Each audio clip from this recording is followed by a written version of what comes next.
Assalamu alaikum. Today I am going to show how to convert column to row in Google Sheet.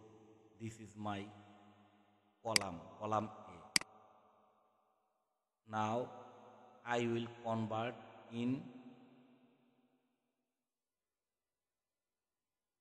row. So let's go. At first select all data,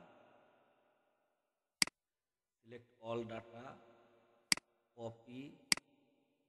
After that click here and press right button, go to special page and go to click transpose and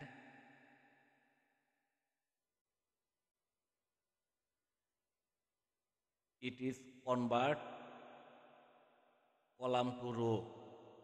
Now I will convert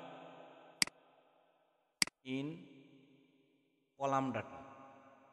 So select this row data, click here, click right button and copy.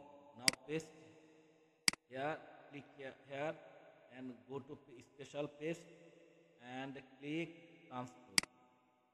That's all.